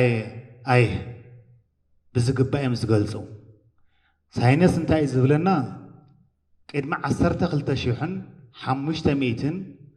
ኣብ ሰሜንን ደቡብን ዋልታ ዓለም ዝነበረ በረድ ብምቕላጡ ዓለም ተዋሒጣ ነይራ ይብለና ሃይማኖታዊ መጽሓፍቲ ድማ 40 ለይትን 40 መዓልትን ማይ ወቂዑ ዓለም ተዋሒጣ ነይራ ብጀካ ኣብ መርከብ ነህ ዝነበሩ ፍጥረታት ኩሎም ጠፊኦም እዮም ይብለና ሕዝቲ ኣፈላላይ እቲ ዘንቢኢ ይብለካ እቲ ቀሊጢ ይብለካ ኣፈላላይ እዚኣ እያ ክልቲኦም ግን ብማዕርነት ዝገልጽዎ ብዛዕባ ዓለም ብማይ ተደምሲሳ ከም ዝነበረት እዩ ኣብዚ እዋን እዚ ኖህ ኣብ ባሕሪ ተንሳፊሑ ንኣማይት ዓመታት ቀውለል እናበለ ክነብር እንተሎ ደኾን ፀሓይ ይኸውን እናበለ ዕዋፍ ብመስኮት እናኸፈተ ይሰድድ ነይሩ ደኾን ፀሓይ ይኸውን ክንነብር ዶ ንኸውን ብተስፋ ይሰድድ ነይሩ ኣብ ናይ መወዳእታ ንኳኽ ሰዲዱ ኳኽ ከዓ ዝብላዕ ቀጠምጠም ረኺቡ ከብዶ ስዲዕዎ ባእገይሩ ክጠፍእ እንተሎ እንታይ ዳ በሊዕዎ ኢሉ ተጨኒቑ ሰርግቢት ከይዲ ንኳኽ እውን ኣልሽዮ እንደገና ከዓ እቲ ማይ ምፅሓዩ እቲ ማይ ምቕናሱ ኣረጋግፅ ተባሂላ ክስደድ እንተላ ብስራት ክትነብሩ ኢኹም ገና ዝብል ብስራት ንፈለማ እዋን ሒዛትሉ ዝመፀት 15 ነሓሰ ናቱ ብስራት መሓ ቆፅሊ ኣሸንዳ በጢሳ ሒዛ ክትነብሩ ኢኹም ገና ክንነብርና ገና እቲ መዓት ቀንጢጦ ኣሎ ዝብል ብስራት እያ ነገራቶም ኣሸንዳ ክንነብርና ገና ዝብል ብስራት ንፈለማ እዋን ዝተነገረሉ ፍሉይ ዕለት እዩ ነዛ ብስራት ሰምዐ ኖህ ድማ መርከቡ ን19 መዓልቲ አንቀሳቂሱ ኣብ እምባ ሞድያን ዝበሃል ኣብ ናይ ሶርያን ናይ ግሪክን ማእኸል ዘሎ እምባ ዕሪፉ ኣብኡ ክዕርፍ እንተሎ መሬት ፍግም ኢሉ ይስዕሙ كمزو البرهان كارتم كأتن تلس مريت فقم إلى السعامة كما مريت فقم إلى إسعيمه دحريو كم متوس إناس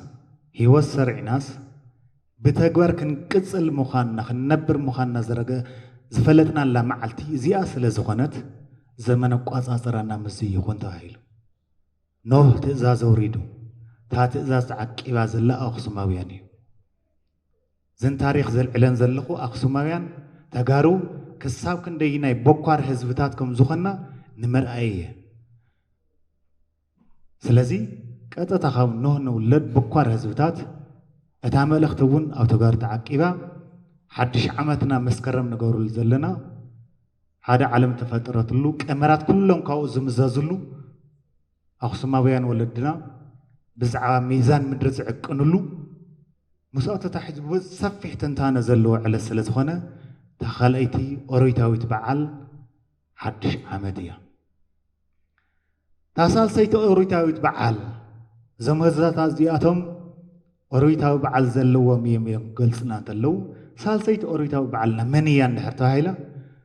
مسكاليا مسكال كما يكون أريد يخون زول حساب كل عالي خلي نوح أمركبنا اللوخت نوروخم تهاي بسراتنا جيرو مريت رقيسو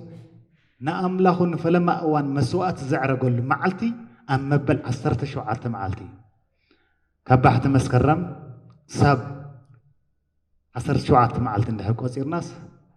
مسكالي زخون اتان فلما اوان زعرق الله مسواتي اوريت قعزمنا تبهالت اما ورق اوزوا كساب لو متعقب الله ذا تاريخ زي تاريخ حزب عالم تجارب ببحثاو الناس عقبنايو فولي حرقي زم سلستيم بعلات دكتور صهاون سلازلو بينيسكو درجه امسكينا وزحرو حاتاتون كنحافظلهم سلنخلنا تجارو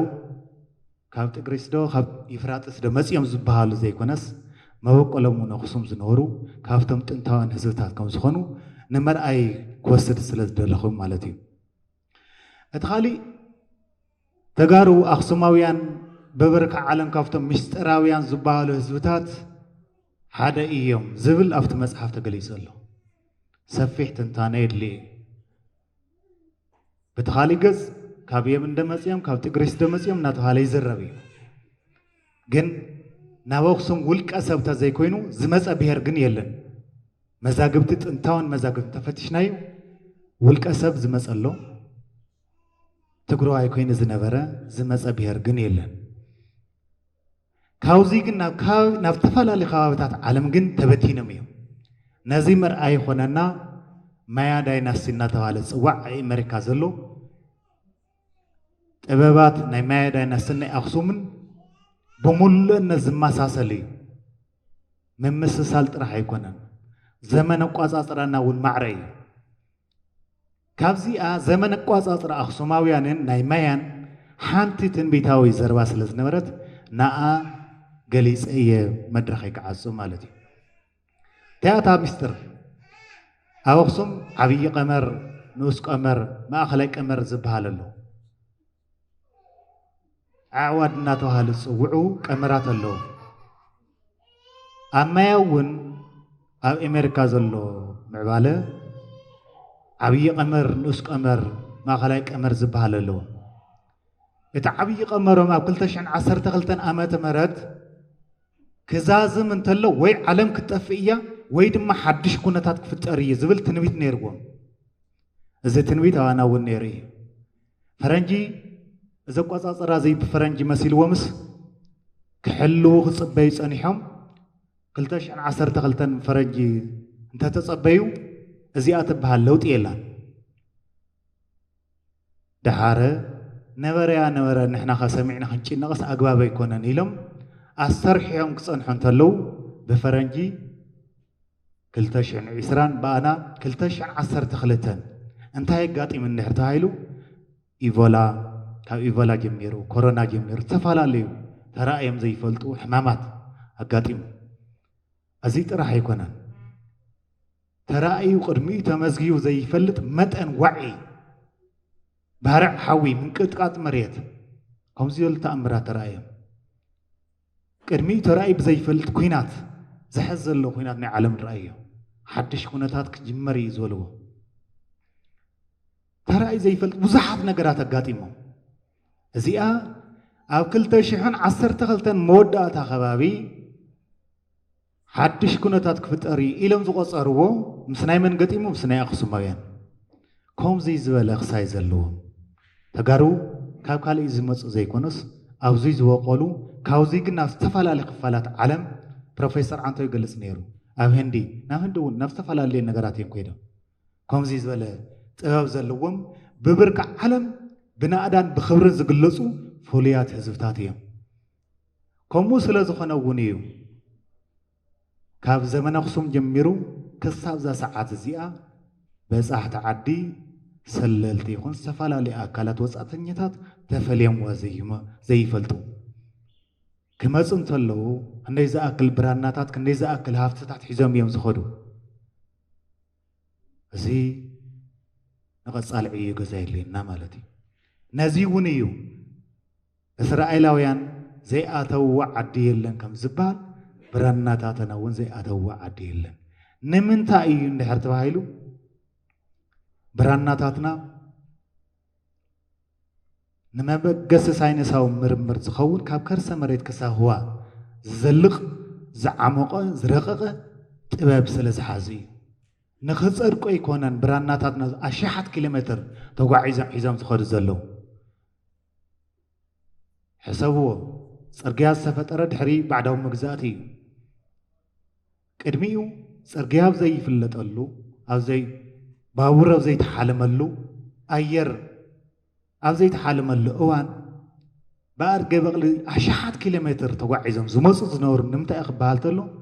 تبابنا يولدنا خاب كرسة مريت كسا هو بتعمز مدقة زرق سلازي خون أي مالتي سلازي براناتات جيز تارا ورقة زي كونس علم تحابيات تقوم اللهم زل سند مخانو سلازي فالتكو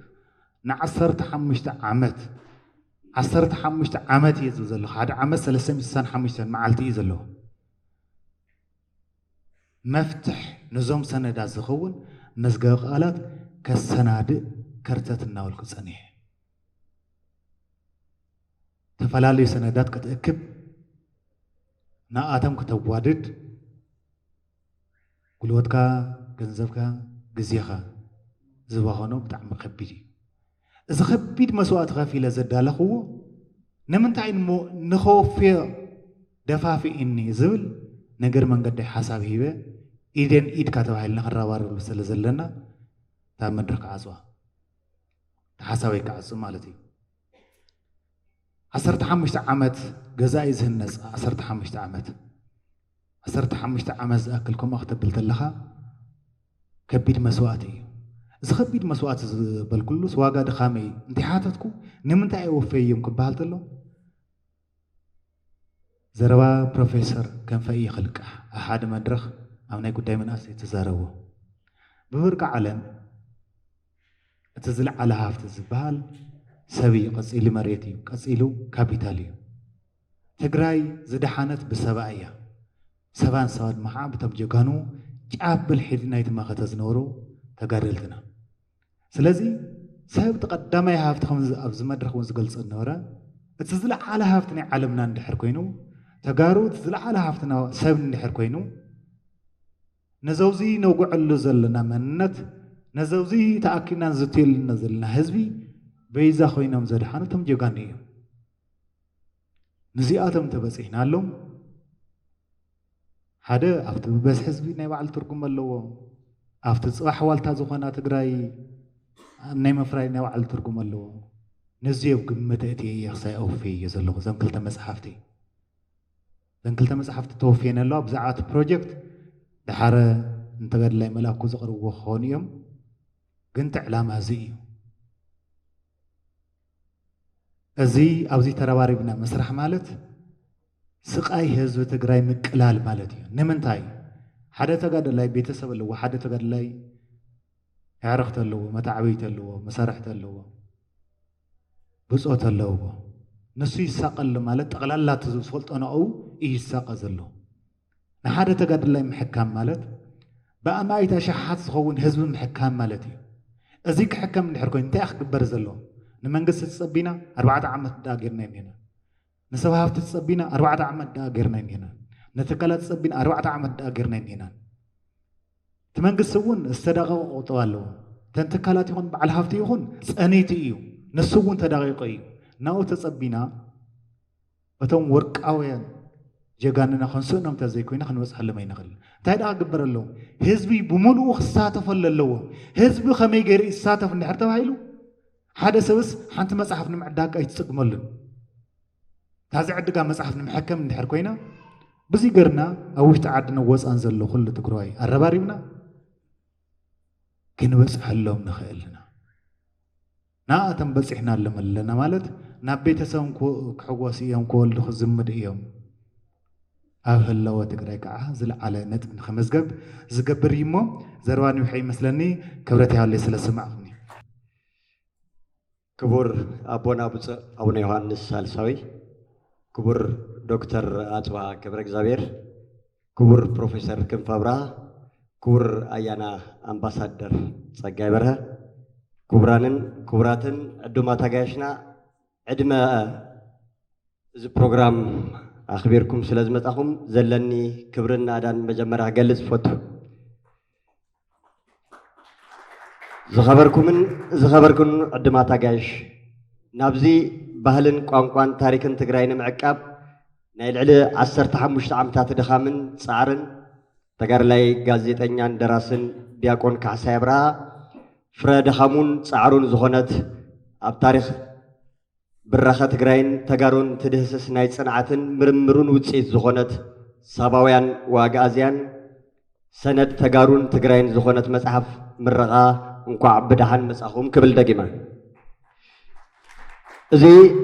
ባሓውና ተጋዳላይ ደራስን ጋዜጠኛን ዲያቆን ካሕሳይ አብርሃ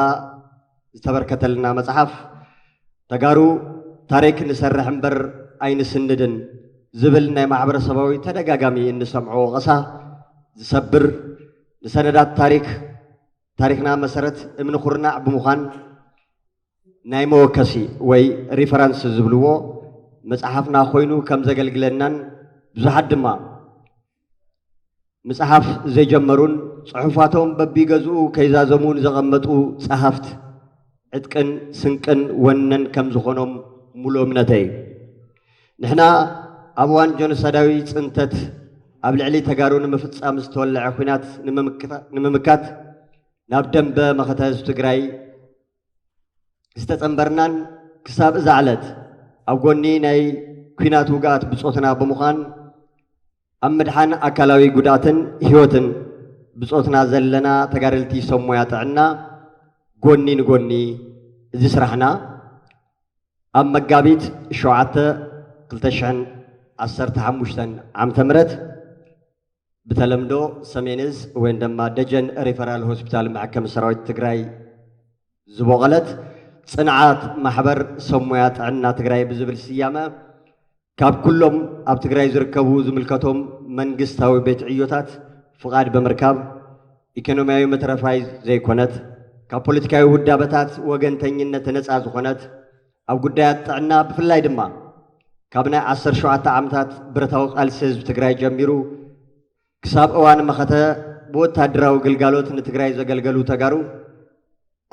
ጥዕናዊ ኩነታቶም ውሕስ ዝገብር ቬትራንስ ሆስፒታል ከፊትካ ግልጋሎት ሕክምና ጥዕና ክረኽቡ ብምግባር ራእይ ዝሰነቐት ناكل قداتنا بفولي نايت عنا قلقالوت نمهاب استطايشت نامقبار سناي تكال وي محبر اللهنا إذا محبر أبتطايش كابتطايش اللي على خلط عمت زوطرة تتكون مساب عدوشتن دقن زركبو ناي تقارو استفلالي ودابتات بمتعبار بركت زبلو عمامات عميمايا كابزياتهم نمتكاس مساب هاجر أمريكا بشم اتي ابناء 17 عامታት ብረታዊ ቃልሲ ህዝቢ ትግራይ ልክ ኣብ ኢድ ጸላኢን ተወድቕ ሚስጥር ቃልሲ ህዝቢ ትግራይ ኣይወፅን ብምባል መልሓሱ ብምቑራጽ تسفى صلاتي زلمته ونتقالست حزب تግራይ زنهره جغنا ايانا سو تگرላይ كنديا شمز تطايشت كنديا فاونديشن بمتحبار امقله امهبابي ماخل اكل غدات كونات تግራይ لعل 3 مليون بر وصايس تگبرلو ناوتي مالتون فرناشات ولقاوي مناصي زرگحه 62 ميجا بايت انترنت مزناقعي مسنا حدا عمت ناي گلگالوت كفليت استفلاليا نا الكتريك ويلچراتن مانوال ويلچراتن او وشتي حكمنا ماخل زتقمولن ወይ ማህበረ ማخل ዝጥቀሙለን ናይ ደቂ ተባዕትዮን ደቂ አንስትዮን እንዳ ጸጉሪ መስተኻኸልን መጸባበቕን ሙሉእ አቑሑ ኣብ 24 ሰዓት ልዕሊ 50,000 ሊትሮ ምንም ዓይነት ናይ ኤሌክትሪክ ይኹን ካሊእ ፓወር ከይተጠቐመ ማይ ዘጻሪ ማሽን ምቅጣም ናይ ፍሪ ቻናል ዲኤስቲቪ ተኸላ ወዘተ ዘካይደት እንትትኸውን በሃርበኛታት ኮሚሽን ትግራይ እውን ግቡእ ምስጋናን አፍልጦን ዝተሃዋ ምዃኑ ይዝከር ሕዚ ድማ ኣብዚ ኣተኣኻኽብና ዘሎ መመረቂ እዛ ሳባውያን ወኣጋዝያን መጽሓፍ ተጋርላይ ጋዜጠኛን ደራስን ካሕሳይ አብርሃ ቅድሚ 6 ወር ኣዋርሕ ህላው ማሕበርና ጽንዓት ማሕበር ሰሙያ ጥዕና ትግራይን ዓላማታታን ምስ ፈለጠ ንልዕሊ 15 ዓመታት ዝደኸመለን ህብረ ልሳን ግዕዝ ትግርኛ አማርኛ ልዕሊ 1300 ገጽ ዝሓዘት መዝገበ ቃላት ከምኡውን ማህደረ ግዕዝ ግዕዝን ትግርኛን መዝገበ ቃላት ልዕሊ 620 ገጽ ዝሓዘት መጽሓፍ እቲ ማሕበር ተጋሩን ፈቶት ተጋሩን በምትሕባር አሕቲሙ ሸይጡ ዝረኽቦ ሙሉእ አታዊ ወይ 100% አታዊ ንዞም ናይ ገጽን መንጋጋን መጉዳትን ምሕካም ኣብ ዝግበር ፕሮጀክት ጽንዓት ማሕበር ሰሙያ ጥዕና ትግራይ ዘበርከተ እንትኸውን ሕዝውን ካብ መሸጣን ስፖንሰርን ዘንክልተ መጽሓፍቲ ዝርከብ 100% ነዚ ዝተቀደሰ ሐሳብ ሞዓሉ ወይ ክውዕል መሃቡ እንታይ ዕገቦ ካብዛ ሎሚ ዕለት እትምረቕ ዘላ ከባቢ 5,000 መጽሓፍ በዝሒ ካብ ጅቡእ ዝሕተማ መጽሓፍ ሳባውያን ወኣጋዝያን 25 ሚእታዊ ናይዚ መጽሓፍ ኣታዊ ንዘን 100% ንተጋደልቲ መሐከሚ ተብሂለን ዝተወፈያ ክልተ መጽሓፍቲ መሐተሚ ክኾን ኢሉ ኣፍይዎ ኣሎ እዚ ብገንዘብ እንትንትምኖ ልዕሊ 750,000 ብር ከባቢ ማለት እዩ ነዚ ጉልበቱ ፍልጠቱ ገንዘቡ ኣብ ቃልሲ መኸተ ጆኖሳይዳዊ ኩናት እውን ናብ ቃልሲ ተጸምቢሩ ህይወቱ እውን ዘወፈየ ቅዱስ ውላድ ትግራይ ውላድ ህዝብ ትግራይ በዚ ክተመስግኑለይ ይደሊ በዘጋጣሚ بمرحنة أبونا بطو أبونا يوحنس سالساوي نزي بروجكتنا كتتلن كوتترن كجبر نزت عشنا يو عبي كوميتي نأبالنت أنت نتوعكم بملو لبي تقبلكم وراينا أيلكم مسانا كل شاب تنكسر أصوزلهم عبيتي مناسين مهورات تجارو بشم صنعات محبر سمويات عنا تجراين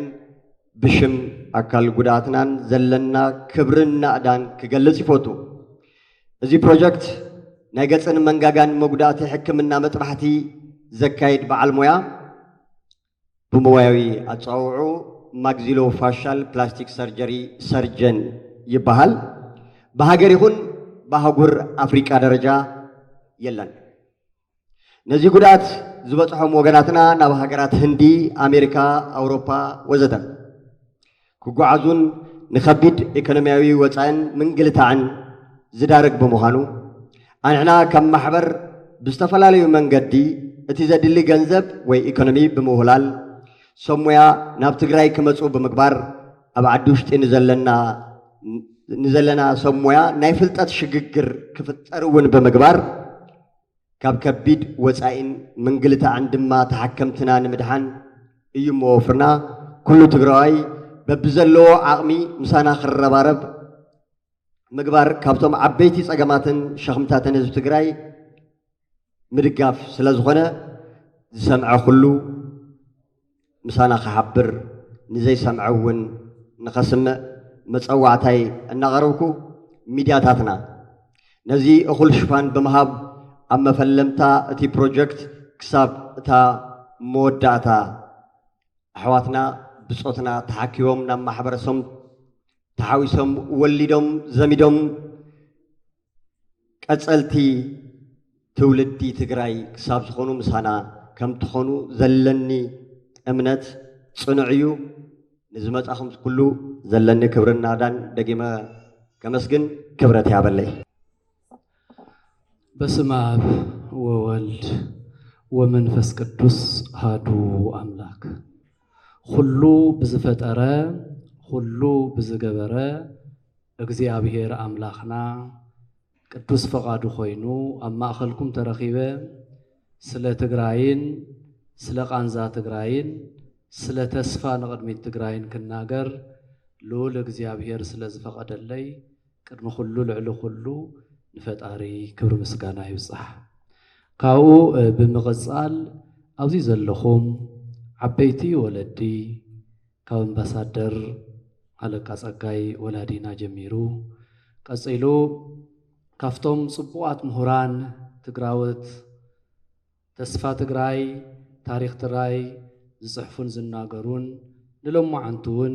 ምግቢ ዝመገበና ፕሮፌሰር ክንፈ ከምኡውን ናይ ትግራይ ባህልና ቱሪዝም ሓላፊ ዝኾኑ ዶክተር አጽብሃ እንዚ ህፃን አረጋዊ ገና ብዙሕ ተስፋ ዘለዎ ሓውና እዩ ምዕባልዩ አተሓሳስብኡ ራእዩ ትዕግስቱ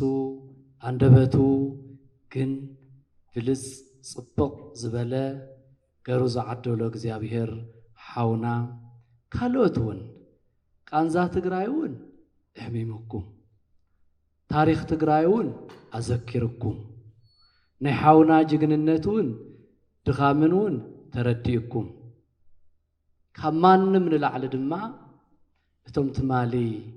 ከምዚ ምሳና ኣብ ኣዳራሽ ከምቲ ሕዚ ብመኪና ይኹን ብእግርና ይኹን ዝመፀናዮ ብምሉእ ኣካላቶም ጽቡቕ ጉልበቶም ጽቡቕ ትግራውነቶም ጽቡቕ ቋንቋኦም ካብ ዩኒቨርሲቲ ይኹን ካብ ዝተፈላለየ ትምህርቲ ቤት ስራሕትን ዝንቀሳቐሱ ዝነበሩ ሕዚ ደረጃ ምውራድ بእግሪ ምኻድ ሙሉእ አንደበት መልኢኻ ንምዝራብ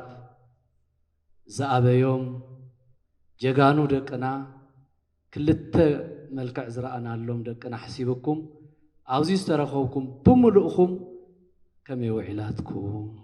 ከመይ ጸኒሕኻትኩም ካብ ማንም ንላዕሊ ድማ ንመን ክነመስግኖ ንእግዚአብሔር ንድሕረ መስጊና ንዲያቆን ንጋዜጠኛ نتقادلاي نصحفي من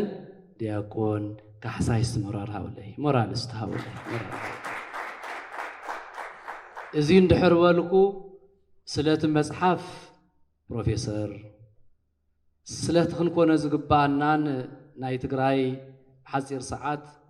ماننتنا زمسل وي مصحفن من بابن طومو بدكتور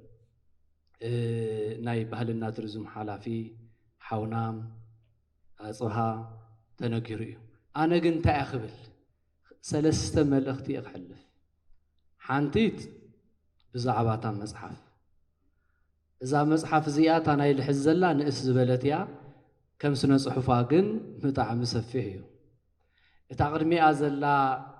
ልሳነ ግእዝ ትብል ግን ክንድቱ ዓብዪ ቤተ ክርስቲያን እንደትርእይዎ እታ ዓብዪ ብራና ዘሎ ክንዱ ዳርጋ ይዝኸውን እሱ ክንህትም ኢልናውን ንሱ ተሃቲሙ ንብዙሕ ንዓዲ ክረድእ ኢልናውን ዘይጎይናዮ ኣይነበረን ሰብ ኣይኮነን እምቢሉና ግዜ ዘርዩና ኩናት ዝበፅሓ መከራ ዝበፅሓ ትግራይ ኮይና ታሪኽ እዩ እቲ መጽሓፍ ንሱ ቋንቋዊት መጽሓፍ ንሱ ጥበቢት መጽሓፍ ንሱ ባህሊት መጽሓፍ ንሱ ሃፍቲ ኩሉ ትግራዋይ ናይ ትግራዋይ ታሪኽ ዝኣምን ኣብ ጽላል ትግራይ ዝነበረ ኩሉ ኢትዮጵያ ይኹን ኣብ ኣፍሪካ ሓደ ቦታ ዘሎ ይኹን ጽላልን ቋንቋን ታሪኽን ዝኾነ መጽሓፍ እዩ እቲ ሓዘ ዘላ መጽሓፍ እውን ልክዕ ከምኡ ታሪኽ ናይ ትግራይ ማንነት ናይ ትግራይ ብቻ ዘይኮነስ ናይ ሰብ ማንነት ሰብ መን እዩ ይብል እሞ ቀፂሉ እንታይ ኢሉ ዘሎ ርህሩህ ሓላይ ሓሳቢ ጥበበኛ በእግዚአብሔር መልክዕ ዝተፈጠረ ንዝበደሎ ዘይብድል ንዘጨናነቆ ዘየጨናንቕ ወፈድፋደስ ትግራዋይ ርህሩህ ትዕግስተኛ አስተውዓሊ ምዃኑ ብማስረጃታት እንዳደገፈ እቲ መጽሓፍ ሓውና ገሊጽዎ ኣሎ እዚዩ ተጻሒፉ ክትሪኦ እንተለኻ ብሓጺሩ ኣንበ ኣቢልካ ቅምጥ ኢኻ ተብሎ ድኽም ኣብ ዘለካ እውን ቅምጥ ኢኻ ተብሎ ሓውና ግን ድኽም ኢልዎ እውን ስቕ ኣይበለን ጥሚ ኢልዎ እውን እንጀራ ኣይበልዕን ጽምእ ኢልዎ ጎረርኡ መቸን ክትሓስብ ተለኻ ክትጽሕፍ ተለኻ ክተንብብ ተለኻስ ውሽጢ ጎረርኻ ይደርቕ ሻውን ትስእ ኢሉ ሃይላንድ ገዚኦ ይሰተየን እንታይ ተረኣይዎ ብፅዋይ ነርወስ ትግራይ ክትጠፍእ ጸላእተው ዝወፈሩላ ግዜስ ምስኡ ዝኸዱ ተጋደልቲ ነሮሙስ ሓደ መንጋግኡ ስኢኑ ይቕንዘት ይረአዮ እቲ ሓንቲ ጓልና እውን ወይ ኢዳ ወይ እግራ ተቆሪጻስ ደም እንዳተንጠብጠበት እንትትቁንዞ ይረአያ ንመን ነቲ ጽሓፈ ወድና ንኻሕሳይ እዚ ስለ ዝኾነ ማይ ኣይሰተየን እንጀራ ይበልዕን ገዛ ይሃነፀን ምክንያቱ ስለ ዝከታተሎ እየ ተን ሰለስቲአን መጽሓፍቲ ምስ ኣለኹ ኣይዞኻ ወደይ ምንም ዝገብረሉ የብለይን ግን ኣይዞኻ ወደይ ድርዝር ዘቢለ ይሰዱ ተረኺቦ እዩ ኣይዞኻ እስቲ እግዚኣብሔር ይሓግዝካ ኢለ ይሰዱ ግን ሓደ መጽሓፍ ሒዝ ሞሽ ይመጽእ እዚ ብጣዕሚ ኣነ ኣብ ትግራይ ተስፋ ይገብር እዘን ሰለስተ ነገራት እዚኣተን ትግራዋይ ርህሩህ እንተኾይኑ ሓላይ ስለ ኻሊእ እንተኾይኑ ቃንዛ ሰብ ዘቕንዝዎ ካብ ማንም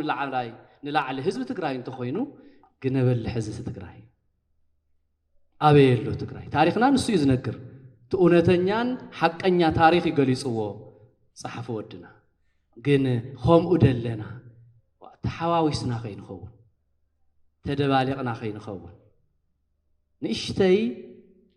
ታፍቲ ናይ ኣቦታትና መንገዲ ውፅእ ኢልና ኸይንኸውን ግን ከም ሓደ ደካማ መነኩሴ ሓውኩምስ ይሕስበኒ የጠራጠረኑ ተስፋ ግን ኣይቆርፅን ምክንያቱ ኣብዛ ናይ 4 ዓመት ጠሩነት ብመከራ እንትንቆፅሮ 7 ዓመት እንዳኸደ ሕዚ ብኽባ ባፈጣጥ ብምፍርራሕ بتجمرلو بتقتلنالو بتزرفنالو بتجفجفنالو انتقصيرنايو ያው ነው 7 ዓመት እንዳሆነ ይገዲ አውዝ መንጎዚ ኮይነውስ እንዳጽሐፉስ የመርቁት መንአሰይ ቶም መምህራን ይገርመኩም ሕዚ ከመገርካ ተስፋ ተወርጽ አውሽት ኩይናት ኮይኖም እንዳጽሐፉ እንደሕር መጽሐፍ ዘምርቁስ ተወቂዖም ሓደ እግሮምን ሓደ ኢዶምን ዝየለ በሓንቲ ኢዶም እንዳጽሐፉ ጀጋኑ በየበረኹ መጽሐፍ እንዳመረቁስ ከመይለ ተስፋ ወርጽ ተስፋ ዝወርጽ ትግራዋይ የለን ንግዚ ይጨንቆ ንግዚ ይሽክሩ انت موداق متسالو انت مقابرون موصالو ازي دما باملاكاوي باغزيابير زرخبنايو صقان ادلن تግራዋይ ደሞ እዚ አምን ኩሉ ግዜ ወዲካ ከም ዘይተተርፍ ጽባህ خالي ለውጥ ከምዘሉ ዓለሙን ተጥቀመሉያ ግን ትግራዋይ ግን በተደጋጋማይ በብዙህ ግዜ ይወድቅ ይተስቅ ይቅበር ይተስቅ ታፍት መቃብር بمن بእግዚአብሔርን ትግራይ ብደቃን ስለዚህ እዚ እንድሕር ኮይኑ ንደቅና ተወቅዑ ንዝቆሰሉ ንብቃንዛ ዘለው ደቅና እንድሕር ተባሂሉ ብሙሉእ ትግራዋይ ብሙሉእ መንእሰይ ኣብ ዘደራሽ እዚ ክሪኦ ተስፋ ይገብር ነረ ብተስፋስ ሰለስተ መንገዲ ዝኸደነ ኣለዋኒ ሓንቲት እዚ ኾሚ ዘለ መጽሐፍቲ ምስ ታሪኽን ምስ ባህልን ምስ ሃይማኖት ናይ ሃይማኖት ታሪኽን ተተሓዘ መጽሐፍቲ ክጽሐፍ እንተሎ ንጉሆን ምሸትን አይዘኻ ጠንክር ክብል ሁሉ ግዜ ስነ ልቦናይ ይደፋፈን خالأي أبزح حزع عصوان كبان زرأخوان بطعم زحقو ساني مدايب تبهال نايمن أسي إسلال وين دما بروغرام اللي قرموكو ياو عنتو حاونات قل صنرك انده تقنزو سيعوتو بمولهم تام قدالي مسيم تما أزلغون بعلون اللوئي انده تقنزوس يبرخو خمدي زبلو تقراوت من أسيب زلونا قن محلفة خين السؤنهم مسرحة خين السؤنهم دما ماشي يفرح نتم كسرحو زخو لسباتس وصو زينو لهم كين خون حلفو خينو لهم كين خون أيزخم زينو لهم كين خون قن يتراتر نمنتاي زدقفهم سئنهم تم جغانوس حلق لخن تولو تريهم أيزخم زولهم أو كرمي زوصهم سئنهم سئلهم مستحادة هفتا مستحادة نقر زي عند حق زنن تولو تريهم تأكيبنا أنت نحقزهم كم مواقر وين دما كم بيت منقص يخون كم بيت هايمانوتاتون يخون أيزخم إلنا نقدمي تنوصهم تقراي سبل لوا تقراي اكزيابير زهابا سبال لوا تقراي مهراتن طبنياتاتن سبات دقا اللوا وديقاي تترفن كتعوتيا زبل فصمون امنت تسفاون علني إذا كم قل لي خالي خلي هنا ونكون متسفاخم زلنا يأمن مو بقنوتو حزون زود عن تونا يزم تقادلتي ناي سويتال زتحابر حونا ياو ننقاقرينا حدا قزيه نبيعنا نفلاله حدا قزيه تسفح قزنا تحقسنا نفلاله حدا قزيه دما تجيقنن تومس أب سماي تصحيفهم هلاو سلز الرأيكا أو قدم እግዚአብሔር تدموم تحفيسهم هلاو سلز الرأيكا دما ደቅና ሰማይታት እኮ እዩ ደቅና እኮ ንጹህ ይደሞ ደቅና እኮ አብ ናይ ምድሪ ስነ ጽሑፍ ዘይኮነስ አብ ሰማያዊ ናይ ክርስቶስ ቦታ ተጻሒፉ እዩ ስለ ህዝቦም ስለ ታሪኾም ስለ ዓዶም ስለ ዴታቶም ስለ ዝኾነ እዩ ምናቱ ታይልናዮ ንሓውና አለቃውን ኢልናዮ ደራስውን ኢልናዮ ጸሓፉውን ኢልናዮ ተጋዳላዩን ኢልናዮ ትግራይ ንምንታይ ከምዚ ሕውስውስ በል ሕዚ እቱ ተጋዳላይ ንዋዕሉ ሓደ ጅግንነት እዩ እቱ ጸሓፊ ንዋዕሉ ሓደ ጅግንነት መሪሕነት እዩ እቱ ሃለቃ ሓደ መንፈሳዊ መሪሕነት እዩ ንምንታይ ተሓዋዊሶም ንምንታይ እዮም ትግራወት ከምኡ ተሓዋዊሶም ሃለቃን ቀሽን ወይ ድማ ተጋዳላይን ዝኾኑ ኩሉ ግዜ ትግራወት ንኹይናት ፈትዮም ምጽኦም ይፈልጡ ፈትዮም ምጽኦም ይፈልጡ ኩሉ ግዜ ታሪኽ ተሪኻውን ክንጎ አኩሚና ክነጥፋ አኩሚና ካብ ምድሪ ክልውጥ አኩሚና تا مدرة تقرأون كن وسدائنا يولمو تدياقوني تسق تعدت تسق تقشي تسق تجناي تسق